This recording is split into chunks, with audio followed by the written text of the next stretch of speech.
She cheated, and I thought we were a success story. Before we get started, make sure to subscribe so you will never miss a video. So let's get started. She cheated, and I thought we were a success story. This certainly got far more a response than I expected. First, thank you. Thank you for taking the time to read, respond, vote, or reward. A special thank you for responses that related similar experiences and for those that validated and empathized. I am certainly not alone in this. I have read every comment.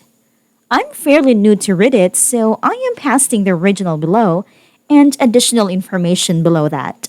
I'm compelled to provide this to try to answer some of the more common questions. Original, she cheated and I thought we were a success story. I posted her about what would have been our 23rd wedding anniversary last Sunday, but I've never shared my story.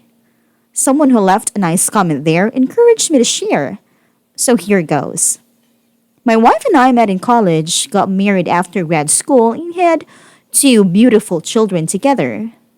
There were some issues, but life together was generally very good. 3 years ago, we were sitting at a kitchen table during tax season. We were discussing finances, not just monthly budget, but a big stuff. I found it a bit odd she was texting during such an important conversation. It wasn't texting the kids, they were both home. To this day, I have no idea what compelled me to snatch her phone from her hand and mid-text. I had never suspecting a thing, at least consciously. A look of horror immediately came over her, so I trotted into the other room with the phone and locked the door. The text string was about planning a weekend in Vegas with her affair partner. I was blown away. She was banging on the door, yelling, and sobbing. I texted a guy pretending to be her. I wrote something like, "I can't wait to be between the sheets with you again." His response affirmed that they were sleeping together. While locked in the room, I called my brother. He came over and convinced my wife to stay with him for a few days.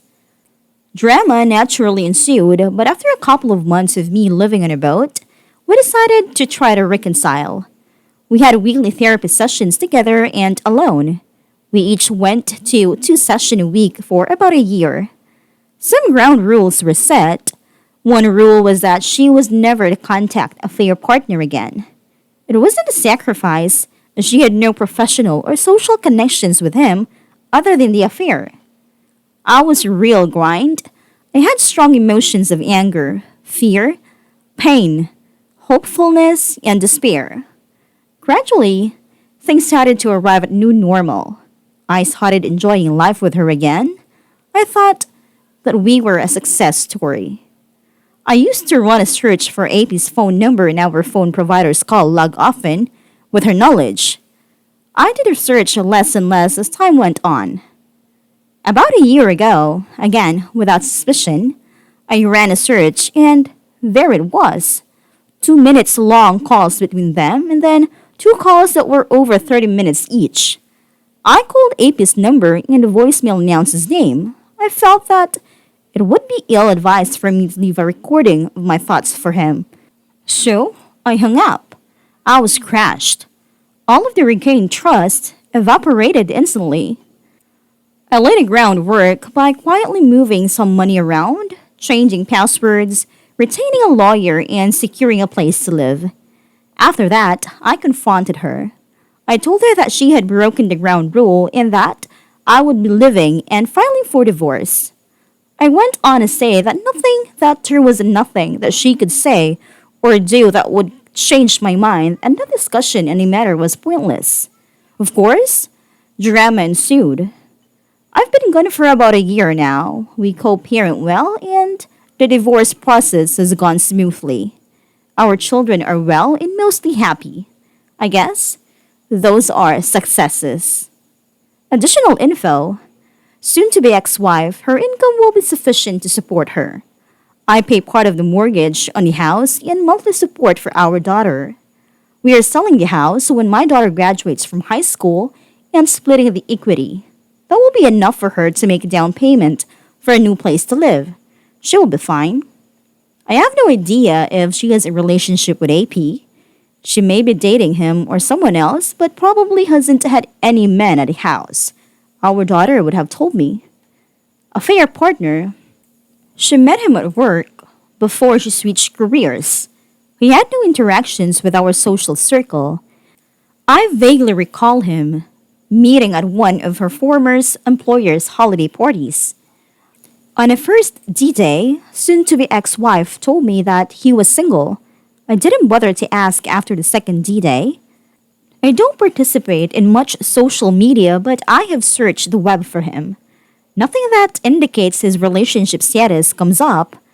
If I found out that he is in a relationship, I will certainly tell his significant other.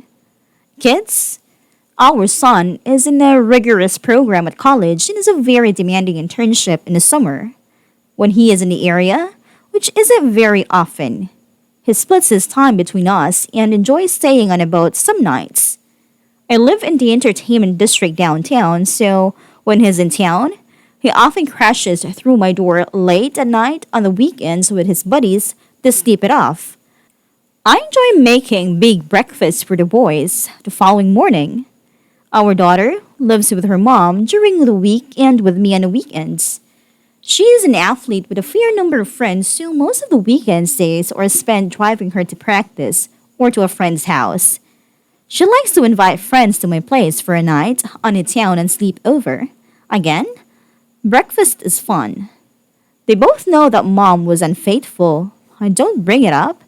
They haven't asked many questions, and I prefer to leave it that way. Both have had a few sessions with a therapist, and the therapist told me that she doesn't think additional sessions are needed. The divorce? We have taken a collaborative approach. We are splitting things fairly equally.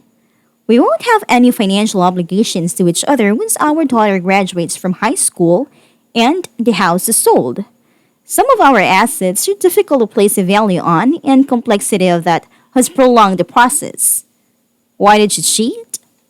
This question haunts me. My heart desperately wants an explanation. It just wants an explanation to make sense of it all. Just why?